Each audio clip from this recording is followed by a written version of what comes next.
नमस्कार, मैं डॉक्टर राकेश शर्मा और आप देख रहे हैं इंदौरिया टाइम्स।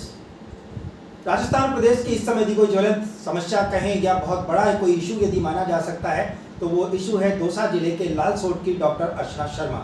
डॉक्टर अर्चना शर्मा का सुसाइड नोट, जिस सुसाइड नोट ने न केवल राजस्थान अपितु देश भर के अंतर्गत एक तरह से आक्रोश के स्वर को और मजबूती प्रदान की है। क्यों नहीं, धरती के भगवान पर जब कोई सीधे 302 का मामला दर्ज कर दिया जाता है तो फिर भला शेष क्या रह जाता है। अटेम्प्ट टू मर्डर की धारा यदि किसी डॉक्टर पर लगाई जाती है तो क्या शेष रह जाता है, ये एक बड़ा सवालिया निशान है स्थानीय राजस्थान की कांग्रेस सरकार, जिसका गृह मंत्रालय स्वयं मुख्यमंत्री अशोक गहलोत के पास है।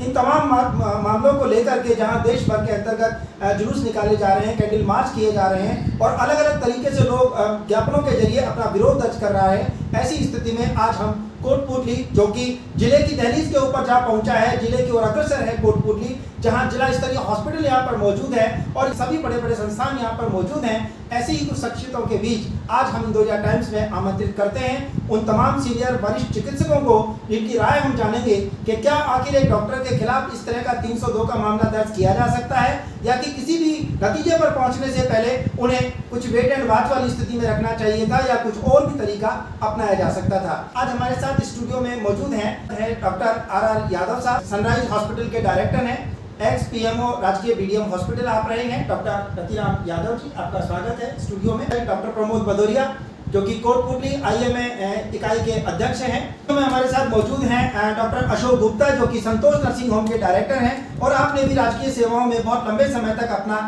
पूरा सेवाएं आपने यहाँ पर दी हैं। सबसे पहले मैं जानना चाहूँगा डॉक्टर आर यादव साहब से कि डॉक्टर साहब ये बताएं कि एक्चुअल में ये मामला क्या है। राकेश जी, डॉक्टर अर्चना शर्मा एक गोल्ड मेडलिस्ट, बहुत ही ब्रिलियंट, इंटेलिजेंट और अपने विषय की बहुत ही विशेषज्ञता रखती थी। 28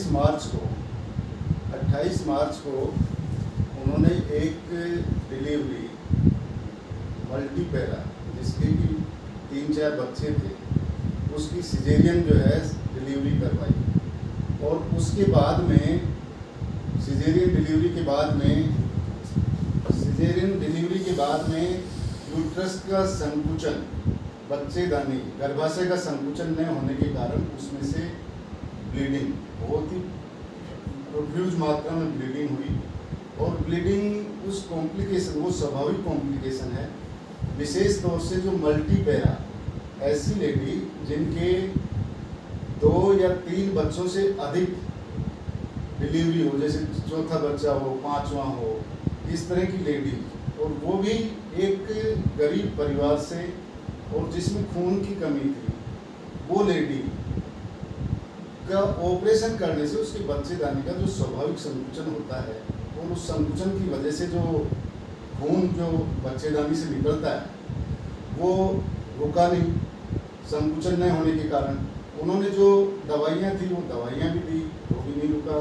उसके बाद में और जो उन्होंने प्रयास करने थे, पैकिंग की और जो मान लो सर्जरी करने वाली बात थी तो लाइगेशन वाली बात थी, वो सारा काम उन्होंने किया। उसके बावजूद भी पेशेंट को बचा नहीं पाई, करीब 2-3 घंटे तक वो जूझती रही।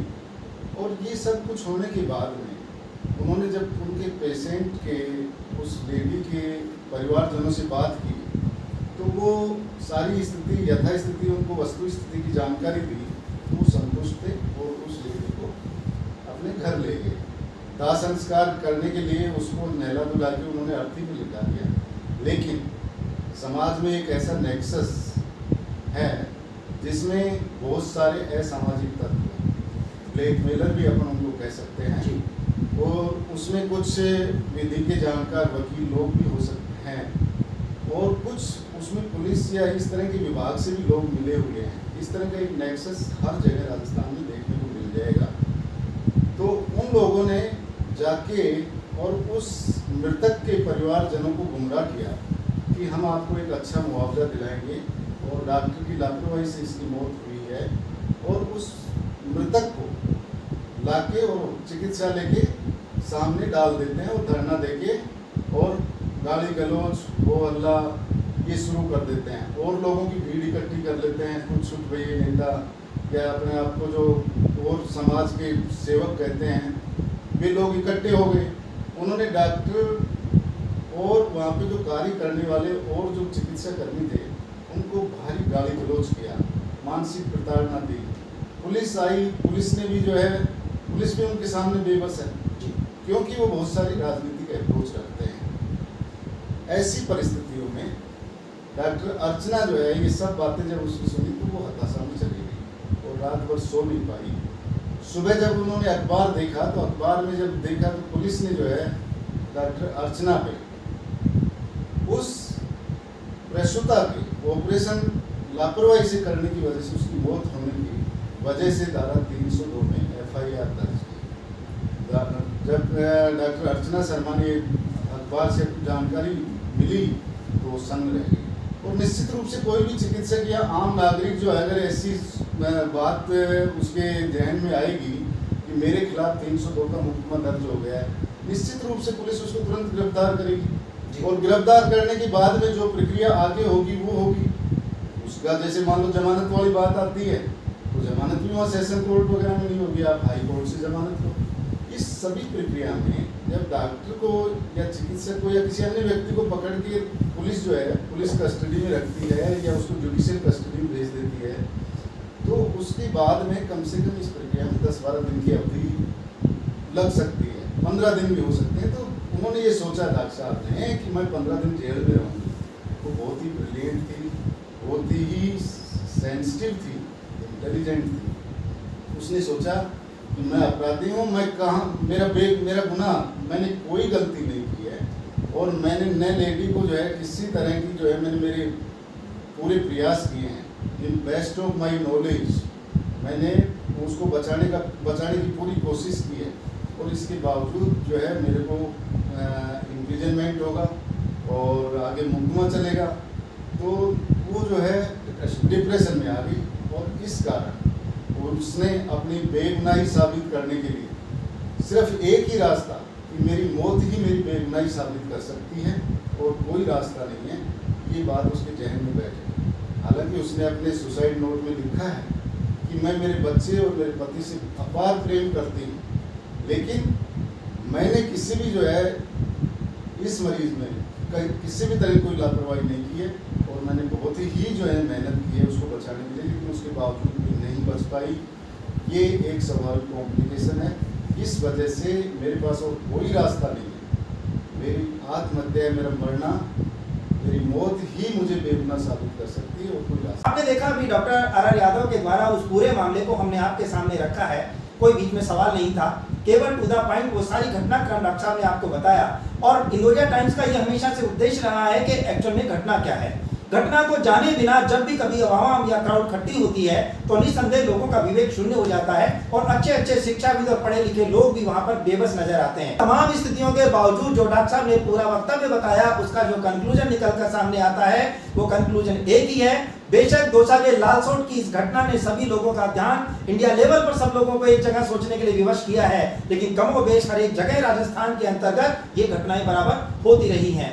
आज यदि मैं बात करूं राजस्थान की घटना से जोड़कर यदि मैं बात करूं तो जयपुर जिले का कोटपुतली कस्बा जिसके अंतर्गत भी एक तरह से आए दिन इस तरह की घटनाओं का सामना यहाँ के चिकित्सीय वर्ग को करना पड़ता रहा है। वजह कुछ भी रही हो और वजह होती नहीं है। मुझे नहीं लगता कि दुनिया का कोई भी डॉक्टर स्वयं अपने पेशेंट का कोई दुर्भाग्य चाहता होगा, उसकी मौत चाहता होगा। हर संभव, जैसा कि डॉक्टर साहब ने बताया, 3 घंटे तक यानी लास्ट मोमेंट तक डॉक्टर उसके साथ जूझता है। दुश्मन और दोस्त की कोई परिभाषा यहाँ पर होती ही नहीं है, हर एक व्यक्ति उसके लिए उसका पेशेंट होता है। बावजूद उसके पुलिस की दखल और असामाजिक तत्वों का जिस तरह से बोलबाला बढ़ता जा रहा है उसका ही परिणाम है कि आज डॉक्टर के पास केवल अपनी बेगुनाही साबित करने के लिए एक सुसाइड ही एक पॉइंट बच जाता है। अल्टीमेटली 302 के बाद भी यदि उनको अटेम्प्ट टू मर्डर को फेस करना है तो क्यों ना वो स्वयं अपनी जीवन लीला समाप्त करके अपनी बेगुनाही को सामने रखे। ये बात की बात है कि गृह मंत्रालय से जुड़े हुए प्रदेश के मुख्यमंत्री अशोक गहलोत उसके बारे में क्या सोचते हैं, क्या डिसीजन लेते हैं, उस परिवार के बारे में क्या सोचते हैं, या वो इस पुलिस तंत्र के बारे में उनकी क्या सोच रहेगी, ये आगे का विषय है। बहरहाल प्रदेश स्तर से लेकर के राष्ट्रीय स्तर पर जितने भी जो चिकित्सकीय संगठन है, वो तमाम संगठन एक साथ एक छत के नीचे आकर के ये मांग कर रहे हैं कि उन तमाम पुलिस अधिकारियों के खिलाफ डिसीजन लिया जाना चाहिए जिन्होंने आनन फानन में, जल्दबाजी में या कि राजनीतिक दबाव के अंतर्गत एक गवर्नमेंट डॉक्टर को सुसाइड करने के लिए प्रेरित किया। हमारे साथ स्टूडियो में मौजूद हैं डॉक्टर प्रमोद भदौरिया जी, जो कि राजकीय बीडीएम हॉस्पिटल में कार्यरत हैं और आप कोटपुतली इकाई एम्स के अध्यक्ष भी अभी निर्वाचित हुए हैं। आपको सबसे पहले तो बधाई। और चूंकि इस पूरे मामले में आईएमए का भी एक बड़ा रोल रहा है, एम्स का भी बड़ा रोल रहा है और विभिन्न बड़ी मेडिकल सोसाइटीज का इसमें समर्थन रहा है, आप इस घटना को किस नजरिए से देखते हैं?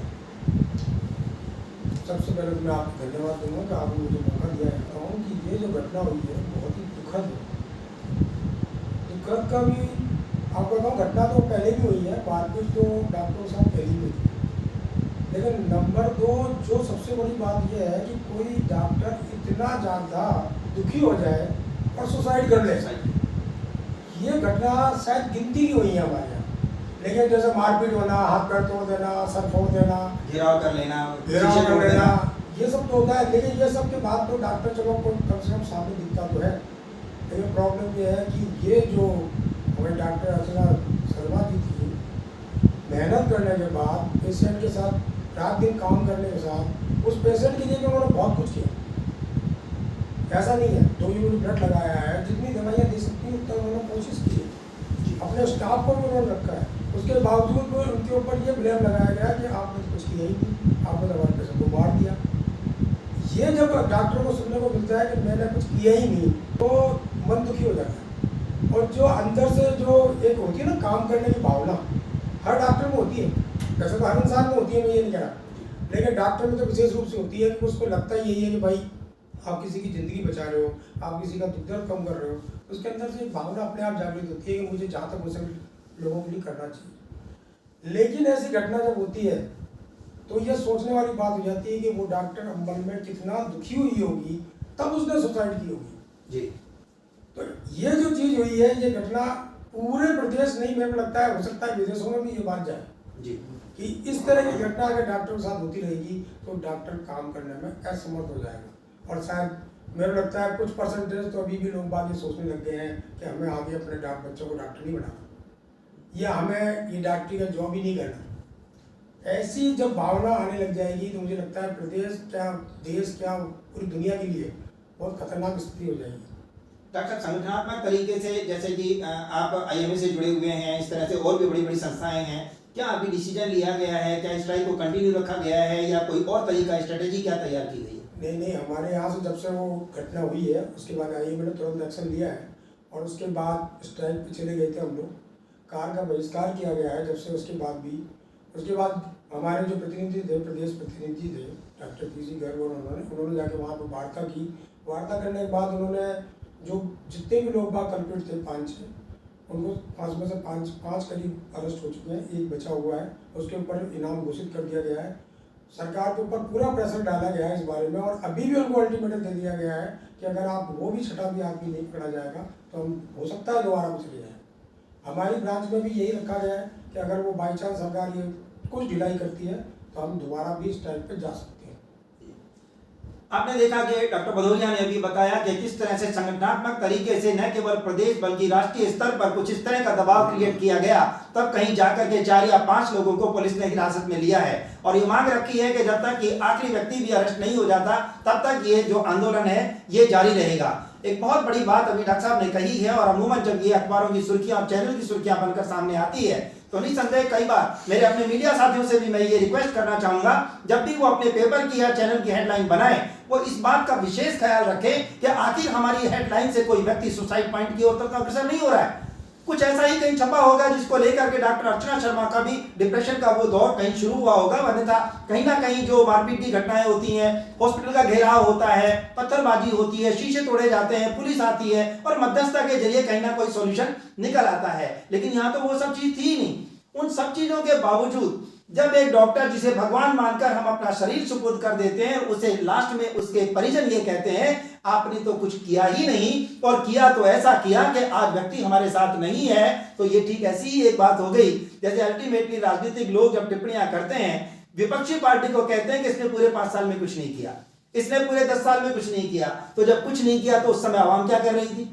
सवाल यहां पर यह आता है कि समाधान की ओर अग्रसर होने की बजाय कुछ असामाजिक तत्व यदि इसी तरह से हावी रहेंगे तो निस्संदेह ये पहली घटना नहीं है, बल्कि इस घटना के जरिए ये वो रास्ता देख लिया गया है या पहले से ये चीजें इस तरह से प्रसारित होती रही हैं कि इस तरह का बाजार गर्म रहेगा और चिकित्सीय प्रोफेशन से लोग पलायन करने को विवश होंगे, जैसा कि अभी डॉक्टर साहब ने कहा। और जब डॉक्टर्स की शॉर्टेज होगी, चिकित्सालय कम होंगे, उस स्थिति में किस तरह की स्थितियां पैदा होंगी इसे भी आवाम को समझना होगा। हमारे साथ स्टूडियो में मौजूद हैं संतोष नर्सिंग होम के director doctor Ashok Gupta ji. Doctor साहब, आप भी एक सर्जन भी रहे हैं और आपने हर उस चीज को ऑपरेट भी किया है।